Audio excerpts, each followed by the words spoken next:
The GK61 is a plastic poker-style keyboard case that has seemingly gained a lot of traction over on TikTok. One thing the board is missing, however, is heft. Keyboard weight is all the rage now, and every single keyboard kit that gets shipped out will have some sort of big weight on the bottom, whether this is brass, stainless steel, PVD, but we're not here to spend actual money custom cutting weights for the keyboard.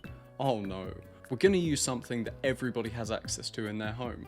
Concrete. Today's plan is to take this cheap, lightweight poker style case that I picked up from my friend Ali for $15 and transform it into a beautiful, heavy, premium keyboard. Is this actually going to be worth it? Is it actually going to sound better? There's only one way to find out. The goal of today's video can be cut down into 4 simple steps. Take my bad GK61, amputate it, fill it with concrete, dock. Today we'll try and shed some light on some of the philosophical questions that have been plaguing philosophers for centuries. Does heavy make good? So like all good science experiments, we need a control group. Here's the standard GK61 with lubed stabs and switches.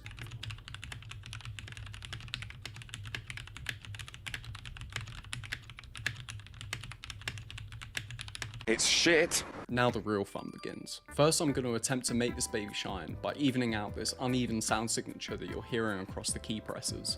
This is pretty characteristic of tray mount boards. The GK61 is known to take a variety of different modifications, so let's try and O-ring mount this thing.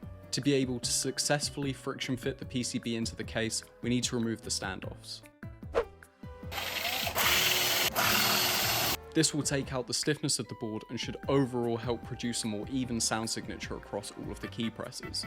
After we've snipped off the legs, it's time for concrete. I'm going to put in just enough to get a nice heft, but not so much that we can still fit a thin piece of foam above for sound dampening. It may be obvious, but please don't do this at home. The dust from concrete can actually damage electronics. And although I'll be leaving this long enough to dry and I'll be cleaning off the dust before I put the PCB in the board, it is done for fun and I'm not recommending that you actually do this.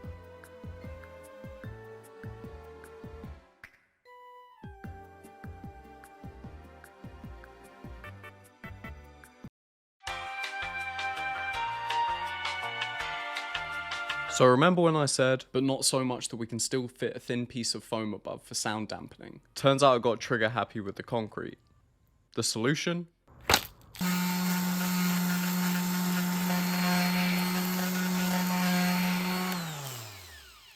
Now the board is concreted, it's time to play archaeologist and drop in the PCB. Originally I built this thing out with MX Blacks, but we want to chase that thock.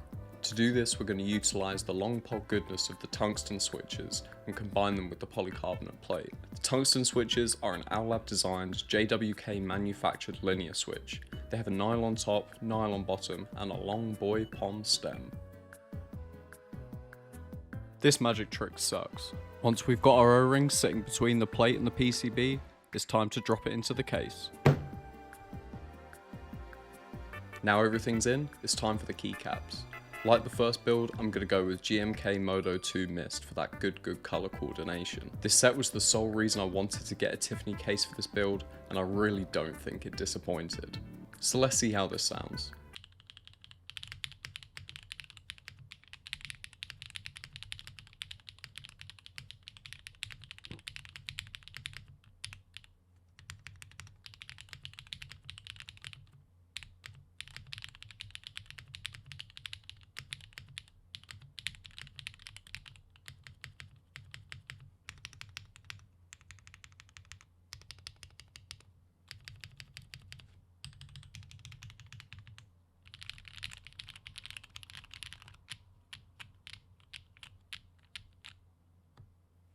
You know what, I actually think this is a big improvement apart from the rattly spacebar.